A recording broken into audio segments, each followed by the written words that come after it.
Hi, and welcome to the Caterpillar Cross Stitch YouTube channel. My name's Ford from Son of a Stitch, and this week I'm going to be teaching you a method that a lot of people swear lets them stitch twice as fast. It's called the sewing method, and I'll show you how it's done.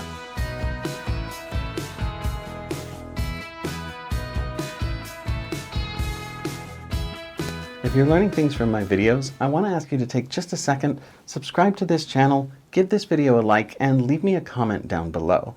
All of those things really help me out a lot, and I'd appreciate it if you'd take a moment and do it for me. Now, every time I make a video talking about hoops and ways of dealing with the challenges that hoops bring with them, a few people in the comments will say something about the fact that they don't use a hoop, that they stitch in hand. And one of the nice things about stitching in hand for those folks is that it allows you to use a technique called the sewing method. And the sewing method requires fewer strokes of the needle in order to complete each stitch. And so that can reduce the stress on your hands and on your elbows, especially for those of us who have repetitive motion issues, and make it a little easier to stitch without so much physical discomfort. So let me show you how that's done. So the first thing that we're going to need to do in order to use the sewing method is to make it so that we can hold the fabric close to the area where we're going to be stitching. So what I'm going to do with my Positivity Bloom Stitch Along piece here is I'm going to roll most of the excess fabric up until I can get close to where I'm going to be working. I'm going to be putting some stitches starting here. So I'm going to roll the fabric up to this point. And there are some cool little like elastic or spring steel or silicone things that you can use to hold that roll of fabric. Personally, I really just like to pin it down with a needle minder. That'll hold it in place, and it'll also give me a magnetic place to hold my needle when I set it down as well. Now I'm going to take just a second here to remind you to join the Caterpillar Cross Stitch Stitch Club email. You can sign up on the website. There should be a link down there in the description. When you sign up, you'll get a download with 9 free cross stitch patterns in it. That includes a year-long temperature tracker pattern, which is really cool. You'll also get our top 10 cross stitching tips, and then you'll be the first to know about any new products, events, retreats, socials, anything new goings on at Caterpillar Cross Stitch. You'll get advance notice of that through your email. So it's worth signing up for that, for the free perks that you get, as well as so that you'll know when something new is coming out in the future. Now normally for each half stitch that you make, you pass the needle down through the fabric once and then back up through the fabric once. And most people pull the entire strand of floss through that fabric each time as well. Personally, I often use what I call the one-stroke method, where I pull the needle down, pass it back up, and then pull the whole strand of it through.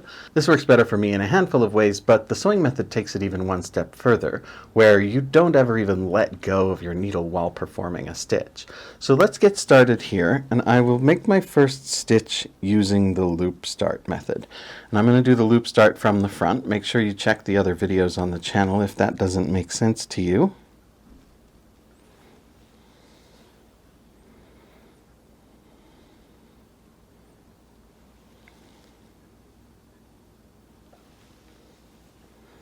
And my first stitch goes right there.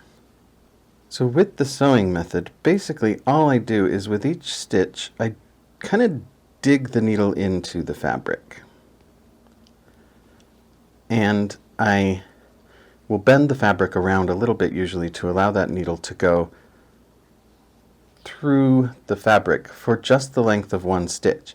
Now, because of the order in which I cross my stitches and the direction that I'm going, I have to bring my needle in from the top.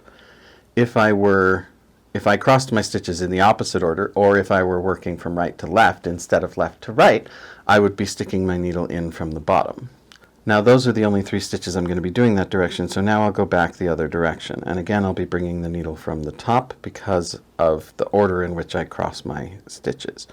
Now, I don't use this technique very much, so I'm not very fast at it, but I've watched people who are familiar with it and have practiced it be able to just basically whip stitches out so much faster than me. Most of the time I'm going to want to make the first stitch on my row in the conventional manner. And then to do the sewing method, I bring my needle back up to the surface. And so from there, again, I can just dig my needle in through, push it through there. Now it seems like it would actually make it a little bit more difficult, but once you're stitching near other stitches, the existing stitches kind of help guide the needle to the correct place in the fabric. So that makes it a little bit easier to find the hole that you're looking for once you're stitching in the same area. So it's sort of the opposite of a conventional stitching technique in that regard, because the more stitches there are around the one that you're doing, the faster and easier it becomes. So you can already see that even though I've only been practicing this technique for a couple of minutes now, I'm already getting significantly faster.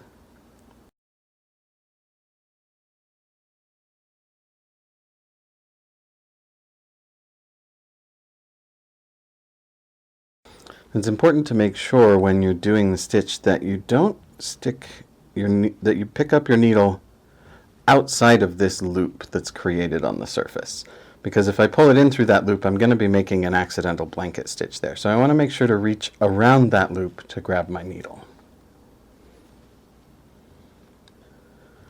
And then I can just go back in the other direction using the same technique.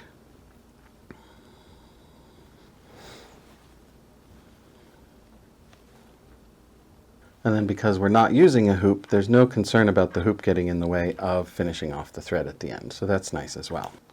So if the sewing method and stitching in hand requires fewer tools and is easier for some people and faster, why is it a specialized technique instead of just the way that it's done?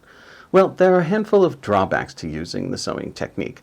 One is that it really only works well for the Danish method, where you're doing rows of stitches and you're doing a half stitch of each and then coming back the other way and crossing all of those stitches. If you're doing English style stitching, where you complete each stitch one at a time, then you get to the end of a row and either you have to finish your thread and go back and start at the other end and work over, or you have to work around your own hand at weird and difficult angles. So that can make that a lot more difficult. Another is that it's a lot harder to maintain a consistent thread tension on stitches that are done this way. If you look closely, you can see a little bit of puckering of the fabric around this little cluster of stitches that I've done. Now that goes away with time and practice and technique, and it does get better, but it takes a while to get used to it. And so I feel like a lot of people who try it find themselves frustrated that the quality of their work slips a little bit, and they'll go back to the method that they're familiar with. So it just takes a lot of practice to get the tension just right on stitches done using the in-hand and sewing method. Another reason is that there's a lot of variability in the flexibility of fabrics that you might use. So for instance, I've got this piece of Aida here that is just so much stiffer than this even weave fabric that I'm stitching this project on. And that makes it difficult to bend the fabric sufficiently that I can get the needle through it. This is especially true if you're using a really inexpensive Aida. They tend to be more heavily starched. So a thing that can help a lot if you find your fabric is too stiff to do this is take that fabric and give it a wash. This will wash out the starch and the sizing that the manufacturer puts in there and make it a little bit more flexible and easy to use. And for me, the main reason that I don't use it is that I have kind of short and thick fingers. So the position that I have to put my hand in order to hold the fabric securely requires me to put a pretty severe curve into my palm, and that will wind up causing my hand to cramp pretty quickly. So that's the main reason that I personally don't use this technique. Don't forget about all of the amazing resources and knowledge that are available to you in the Caterpillar Cross Stitch Facebook group and the Caterpillar Cross Stitch Instagram. Go join that group, give the Instagram a follow. There's tons of amazing people in both of those spaces who have really amazing ideas about cross stitch and can help with project ideas or issues or questions. So go and check both of those out. It'll be worth your time. Hi, it's Ford from the future here. I did not have my supervisor Nugget with me this week when I was in the studio, so they weren't able to remind me of all the things I needed to do, and I forgot to record an outro. So if you use the sewing method, talk to us about it in the comments. Let us know what you like about it and how you deal with the drawbacks that I mentioned. I want to thank you so much for watching. Don't forget to like and subscribe. For Caterpillar Cross Stitch, my name is Ford. This is Nugget. We'll see you next week.